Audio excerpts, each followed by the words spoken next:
अध्यक्ष महोदय, गृह रक्षा विभाग होमगार्ड जवानों को नियमित करने का विचार नहीं रखता है, क्योंकि राजस्थान होमगार्ड अधिनियम 1962 एवं राजस्थान होमगार्ड अधिनियम 1963 के अनुसार यह एक स्वयंसेवी संगठन है।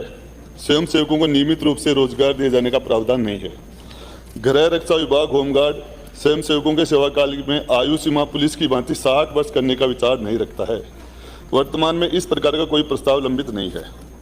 अधिसूचना दिनांक 1/6/2021 द्वारा स्वयंसेवकों की अधिकतम आयु सीमा 55 से बढ़ाकर 58 वर्ष निर्धारित की गई है। परिशिष्ट ए पर संलग्न है। गृह रक्षा विभाग राज्य मानव अधिकार आयोग की अनुशंसा अनुसार होमगार्ड जवानों के लिए सेवा नियम बनाने हेतु अधिनियम की धारा 162-163 में संशोधन का विचार नहीं रखता है।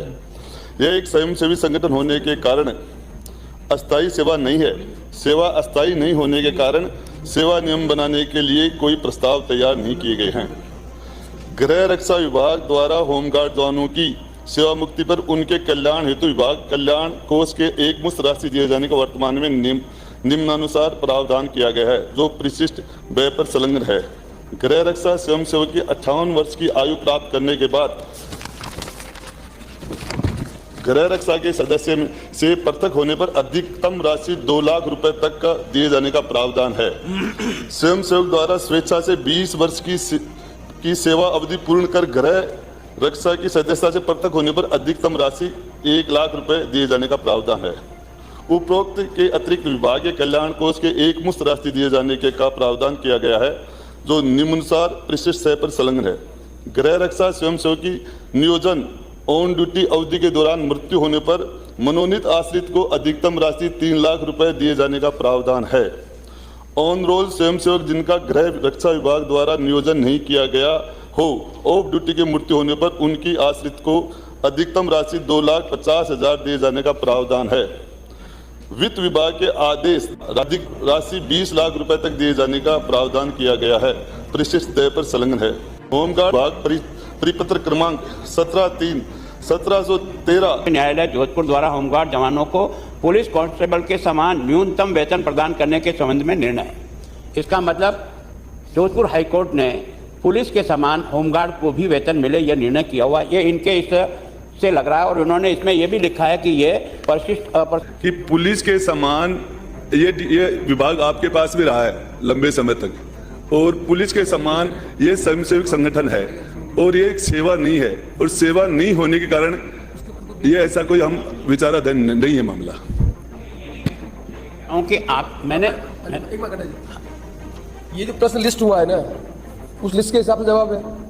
आपने जो प्रश्न लिख के भेजा उसको सेक्रेटरीट ने मॉडिफाई किया है, वो आपको कम्युनिकेट किया होगा। अभी जो रिकॉर्ड लिखा हुआ है, इस उत्तर के अलावा उत्तर आएगा आपके पास?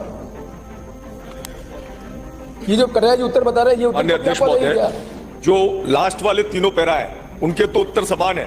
कौन से प्रश्न जो आपको लास्ट वाले जो तीनों, और जो मेरा मूल प्रश्न है वो उसमें से पहला बिंदु गायब है। माननीय अध्यक्ष महोदय, मूल प्रश्न जो एडिट करने का अधिकार सेक्रेटरीट को है। अध्यक्ष महोदय, मैं माननीय मंत्री महोदय से ये जानना चाहता हूँ कि राजस्थान होमगार्ड्स अधिनियम 1963 एवं राजस्थान होमगार्ड्स 1962 के अनुसार, जैसा आपने बताया है, इसे एक स्वयंसेवी संगठन आपने माना है, परंतु वर्तमान में जो परिस्थितियां हैं, होमगार्ड की बढ़ती कार्यव्यवस्था है, उनके भविष्य के प्रति सकारात्मक नजरिया रखते हुए क्या सरकार पूर्व के अधिनियमों में संशोधन करके उनकी कार्य अवधि 60 वर्ष एवं उन्हें नियमित करने की मंशा रखती है? पहला तो यह। दूसरा, इतने आवेदन हुए और जो लंबित है वो कब तक उन्हें स्वीकृति आप दे देंगे? आपके माध्यम से मैं बताना चाहता हूं कि ये एक स्वयंसेवी संगठन है, ये सेवा नहीं है, और सेवा नहीं होने की वजह से हम पुलिस के सम्मान भत्ता और उनको तनख्वाह और बाकी के सारे एडवांटेज देने के लिए हमारा विभाग सहमत नहीं है। अगला प्रश्न सुश्री दिव्या मदेरणा।